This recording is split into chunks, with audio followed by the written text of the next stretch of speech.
কিবলা আমাদের প্রথম কিবলা হচ্ছে এই মসজিদে আকসা। জি, 13 নম্বর হচ্ছে প্রিয় নবী সাল্লাল্লাহু আলাইহি সাল্লামের ইসরা এবং মেরাজ, নৈশ ভ্রমণ, রাতের সফর। জি, জমিনি সফর আর 7 আসমানের সফর হয়েছে মক্কাতুল মুকাররমা থেকে এই ফিলিস্তিনের মোবারক ভূমি পর্যন্ত, মসজিদ আকসা পর্যন্ত। এবং সেখানে সে মসজিদ আকসায় গিয়ে নবী সাল্লাল্লাহু আলাইহি সাল্লাম সমস্ত আম্বিয়া রাসূলকে আল্লাহ জমা করেছেন। সেখানে তার বিশেষ আল্লাহ রাব্বুল আলামিনের কুদরতে সমস্ত নবী রাসূলগণকে সেখানে একত্রিত করেছেন, তাদের ইমামতি করেছেন প্রিয় নবী সাল্লাল্লাহু আলাইহি ওয়াসাল্লাম। এর মাধ্যমে জানিয়ে দেওয়া হয়েছে যে পৃথিবীর ইমামত নেতৃত্ব শেষ নবী মুহাম্মদ সাল্লাল্লাহু আলাইহি ওয়াসাল্লামকে দিয়ে দেওয়া হয়েছে এবং শেষ নবীর উম্মতকে দিয়ে দেওয়া হয়েছে। আগে যাদের কাছে ছিল তারা অযোগ্য হয়ে গেছে, শুধু তাদের কাছ থেকে নেতৃত্ব নিয়ে এই উম্মতে মুসলিমাকে দিয়ে দেওয়া হয়েছে। কিন্তু উম্মতে মুসলিমা তাদের ইসলাম থেকে দূরে সরে যাওয়ার জন্য আজকে কাফেরদের কাছে মার খাচ্ছে। জি,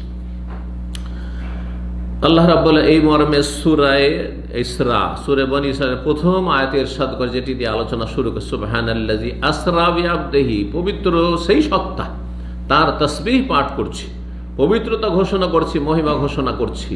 আল্লাযী আসরা বিআবদিহি, যিনি রাতারাতি কি করেছেন, নিয়ে গেছেন, সফর করিয়েছেন, ভ্রমণ করিয়েছেন তার বান্দাকে। কে বান্দা? মুহাম্মদ সাল্লাল্লাহু আলাইহি ওয়াসাল্লাম। কার বান্দা? আল্লাহর বান্দা। আল্লাহর বান্দা এই জন্য বলা হয়েছে যে কেউ না ভাবে যে 7 আসমান যেতে পেরেছেন তো তিনি রব না, তিনি আপনার রবের বান্দা। আল্লাহ ইচ্ছা করলে বলতেন সুবহানাল্লাযী আসরা বিরাসূলিহি বিনবিয়িহি, হ্যাঁ বলতে পারতেন, কিন্তু তা বলেননি আল্লাহ রাব্বুল আলামিন এই তৌহিদের শিক্ষা দেওয়ার জন্য। হ্যাঁ, মানব জাতি আবেগী হয়ে শিরক করে ফেলে, কুফরি করে ফেলে, ঈমান নষ্ট করে ফেলে, যাতে করে এটা না হয়। 7 আকাশে গেলেও তিনি নিজের ক্ষমতায় যাননি। কার ক্ষমতায় গেছেন? মহান আল্লাহ রাব্বুল আলামিনের ইচ্ছাতে গেছেন, তার কুদরতে গেছেন, তিনি তাকে নিয়ে গেছেন, আসরা নিয়ে গেছেন, তিনি নিজে যাননি। রাতারাতি ভ্রমণ করিয়েছেন। আল্লাহ বলছেন তার বান্দাকে, তিনি যতই বড় নবী রাসূল হন না কেন, আল্লাহর গোলাম তিনি। তবে তিনি আল্লাহর গোলাম, আল্লাহর বিশিষ্ট গোলাম, সবচেয়ে শ্রেষ্ঠ গোলাম। জি, আপনিও কারো বাড়ির হাউস ড্রাইভার আর রাজার বাড়িরও হাউস ড্রাইভার, দুজনে পার্থক্য আছে না নেই? হ্যাঁ, কত পার্থক্য আছে তো বুঝতে পারছেন যে রাজার গাড়ি চালায়, রাজ প্যালেসের গাড়ি চালায়, আর আপনি গরিবের ফুটপাতের গাড়ি চালাচ্ছেন, আপনি দুটোতে পার্থক্য রয়েছে। জি, কোথা থেকে? মিনাল মসজিদিল হারাম, আল্লাহ বলছেন মসজিদে হারাম থেকে রাতারাতি সফর করিয়েছেন। কোথা পর্যন্ত? ইলাল মসজিদিল আকসা, জমিনি সফর ছিল মসজিদ আকসা পর্যন্ত। আল্লাযী বারাকনা হাওলাহু, যার চারপাশে আমি বরকত নিহিত রেখেছি। লিনুরিয়াহু মিন আয়াতিনা, যাতে করে তাকে বহু আল্লাহর কুদরতের বিষয়, কুদরতের যে বহিঃপ্রকাশ, নিদর্শনাবলী, সেগুলি দেখাবার জন্য নিয়ে গেছি। জি, তো এই মেরাজ যে সফর হয়েছিল বাইতুল মুকাদ্দাস হয়ে বা ফিলিস্তিন হয়ে। 14 নম্বর বিষয়, মসজিদ আকসা এমন একটি মসজিদ, যেই মসজিদের জন্য নেকির উদ্দেশ্যে স্থানকে কেন্দ্র করে সফর করা হচ্ছে সুন্নাত এবং ফজিলতের কাজ, নেকির কাজ। স্থান কেন্দ্রিক 3টি মসজিদ ছাড়া চতুর্থ কোথাও যাওয়ার জন্য সফর করা যায় না, স্থানকে কেন্দ্র করে। এই মর্মে হাদিস প্রিয় নবী সাল্লাল্লাহু আলাইহি ওয়াসাল্লামের সহিহ বুখারী মুসলিম, লা তুশাদ্দুর রিহালু ইল্লা ইলা সালাসাতি মাসাজিদা, সফর করা যাবে না।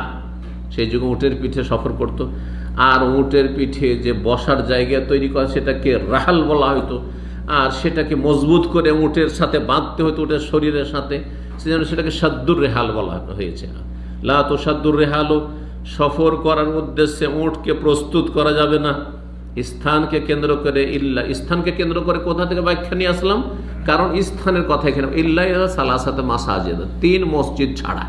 কিন্তু ব্যক্তিকে কেন্দ্র করে অথবা আমি শিক্ষাকে কেন্দ্র করে, শিক্ষা প্রতিষ্ঠানকে কেন্দ্র করে যাচ্ছি, অথবা আমার ব্যবসাকে কেন্দ্র করে যাচ্ছি কোথাও, কোনো অসুবিধা নেই।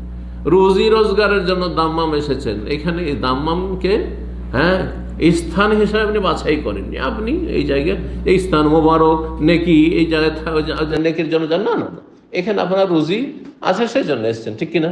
জি। এইরকম আপনার কোনো প্রিয়জন আছে, আপনজন আছে, আত্মীয় স্বজন আছে, তাকে দেখতে যাচ্ছেন বা তার সাথে দেখা সাক্ষাৎ করতে যাচ্ছেন, সেই জায়গায় আপনার মূলত উদ্দেশ্য নাই। এই তিনটি মসজিদের প্রথম মসজিদ হচ্ছে আল মসজিদুল হারাম, মসজিদে হারাম মক্কাতুল মুকাররমা। দ্বিতীয় মসজিদ মসজিদ নববী, মসজিদি হাজা আমার এই মসজিদ, মদিনার মসজিদ। আর আল মসজিদুল আকসা এবং মসজিদ আকসা। 15 নম্বর বিষয়, নিজেরা জানুন এবং ছেলে মেয়েদেরকে জানিয়ে দেয় যে মসজিদে আকসায় সালাত আদায় করলে তাতে বড় ফজিলত রয়েছে। কত গুণ ফজিলত রয়েছে এই মর্মে যেটি প্রসিদ্ধ হাদিস এবং সহিহ হাদিস, সেটি হচ্ছে 500 সালাতের ফজিলত। 50,000-এর ফজিলতের হাদিস জয়ীফ, দুর্বল, এবং সেটি অযৌক্তিক। আর দুর্বল জয়ীফ জাল কথা অযৌক্তিক হয়। মসজিদ নবী সাল্লাল্লাহু আলাইহি ওয়াসাল্লামের মোবারক হাতে তৈরিকৃত মসজিদ চাইতে বেশি ফজিলতের হয়ে যাবে আপনার মসজিদে আকসা, এটা হতে পারে না। তো 500 সালাতের ফজিলত রয়েছে এই মর্মে নবী সাল্লাল্লাহু আলাইহি ওয়াসাল্লামের হাদিস জাবের বিন আব্দুল্লাহ রাদিয়াল্লাহু তাআলা আনহু বর্ণনা করেছেন। তিনি বলছেন, সলাতুন ফিল মসজিদিল হারাম, মসজিদে হারামে সলাত আদায় করা 100,000 সালাত, 1,00,000 গুণ সলাতের সমান অন্য জায়গার তুলনায়। ও সলাতুন ফি মসজিদি, আমার মসজিদে সলাত আদায় করা 1000 সালাতের 1000 গুণ। ওয়াফি বাইতুল মাকদিস, আর বাইতুল মুকাদ্দাসে যদি কেউ সলাত আদায় করে 500 সালাত, 500 সালাত। জি।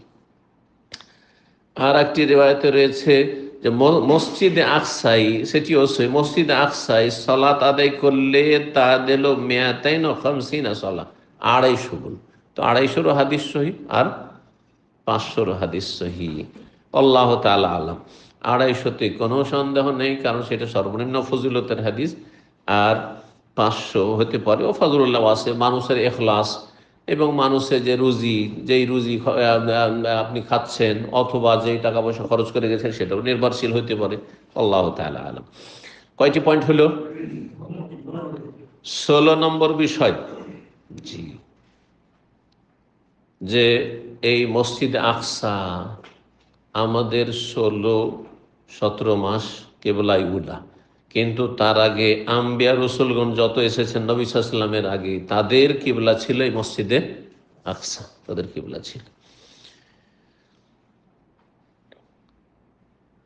17 নম্বর বিষয়, তা হচ্ছে মসজিদে আকসা বা ফিলিস্তিন এমন একটি জায়গা, এমন একটি মসজিদ যার আশেপাশে অর্থাৎ ফিলিস্তিনে বসবাসের জন্য নবী সাল্লাল্লাহু আলাইহি ওয়াসাল্লাম সাহাবায়ে কেরামদেরকে উৎসাহিত করেছেন।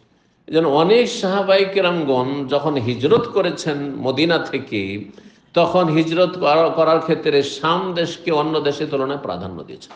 একমাত্র কেউ জেহাদের জন্য চলে গেছেন, সেটা ইরাকে গিয়েছেন অথবা তারপরে চলে গেছেন অন্য দূর দূরান্তেও গিয়েছেন, সেটা ভিন্ন বিষয়। কিন্তু অধিকাংশ সাহাবায়ে কেরামরা মদিনার বাইরে গেছেন, তারা শাম দেশেই এই ফিলিস্তিনেই হিজরত করেছেন। এই মর্মে মুসনাদ আহমদ একটি হাদিস রয়েছে, একজন সাহাবী জিল আসাবে, তার নাম বলা হয়েছে। তিনি বলছেন, কুলতু ইয়া রাসূলুল্লাহ, আমি বললাম হে আল্লাহর রাসূল, ইনুবতুলিনা বাদাকা বিল বাকাই আইনা তা'মুরুনা, যদি আপনার পরে আমরা সমস্যার সম্মুখীন হই যে আমরা মদিনায় থাকতে পারছি না, হ্যাঁ, জাজিরায় আরব উপদ্বীপে থাকতে পারছি না, মক্কায় থাকতে পারছি না, তাহলে কোথায় যাওয়ার নির্দেশ বা উপদেশ দিচ্ছেন আপনি? তখন বললেন রাসূলুল্লাহ সাল্লাল্লাহু আলাইহি ওয়াসাল্লাম, আলাইকা বিবাইতুল মাকদিস, বাইতুল মুকাদ্দাস চলে যাবে, বাইতুল মুকাদ্দাস চলে যাবে।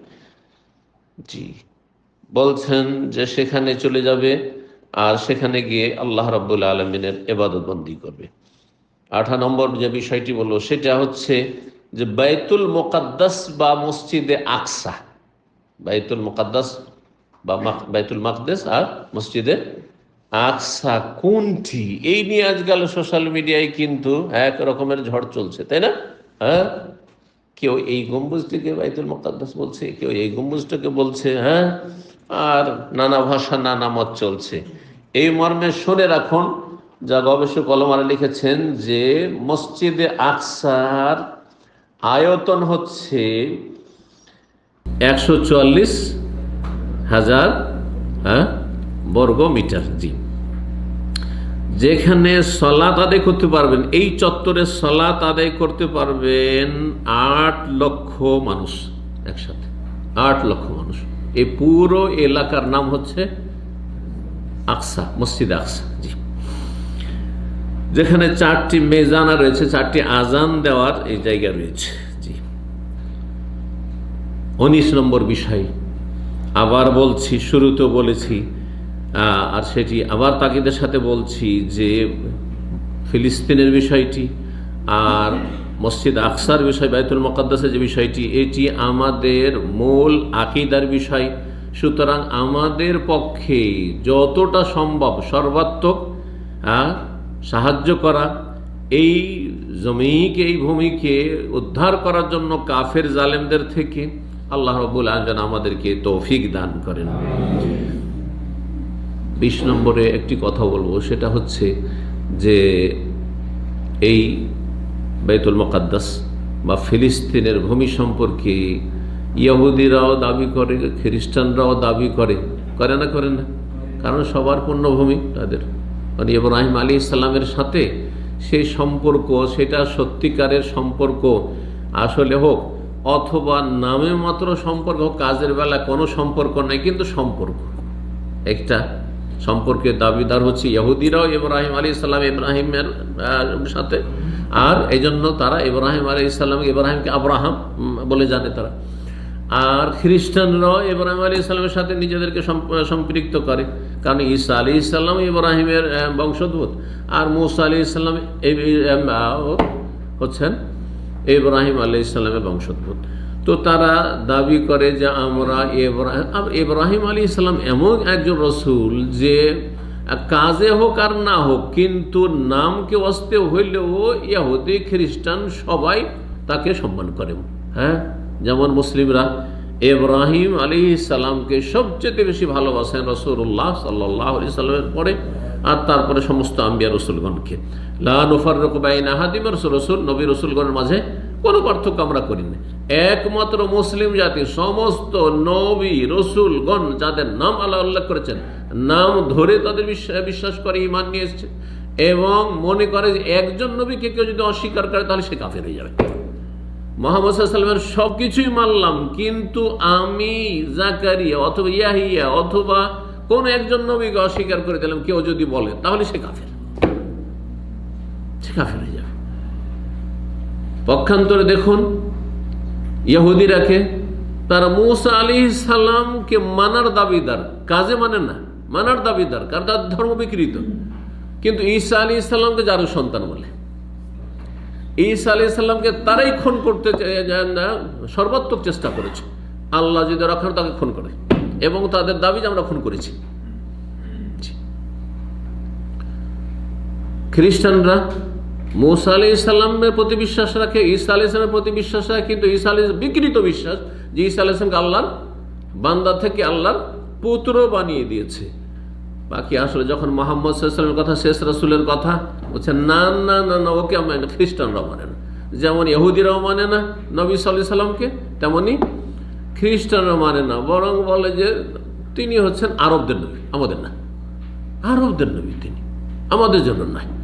অথচ আল্লাহ রাব্বুল আলামিন কোরআনে কারিমে বেশ কয়েকটি আয়াত স্পষ্ট করে দিয়েছেন, এবং তার আগে যদি বলে যে কোরআনের প্রতি আমরা বিশ্বাসী নই, তার আগে তাওরাত ইনজিলে যেসব বাশারাত রয়েছে, ভবিষ্যৎবাণী রয়েছে, সেগুলিতে স্পষ্ট করে দিয়েছেন আম্বিয়া রাসূলগণ, মূসা আলাইহিস সালাম, ঈসা আলাইহিস সালাম। শুধু তাই না, যত নবী এসেছেন তার আগে সমস্ত নবী, শেষ নবী মুহাম্মদ সাল্লাল্লাহু আলাইহি ওয়াসাল্লাম সম্পর্কে ভবিষ্যৎবাণী করেছেন।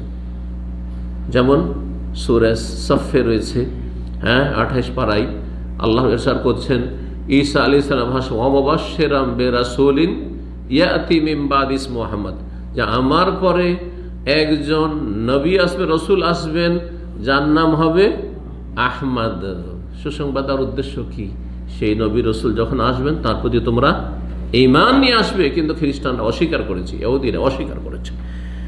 তার সাথে সাথে যে বিষয়টি 20 নম্বরে বলল, তাদের দাবি যে ইব্রাহিম আলাইহিস সালাম, ইহুদিরা বলে ইব্রাহিম ইহুদি ছিলেন, আর খ্রিস্টানরা বলে যে ইব্রাহিম আলাইহিস সালাম কি ছিলেন? ইহুদি ছিলেন, না খ্রিস্টান ছিলেন।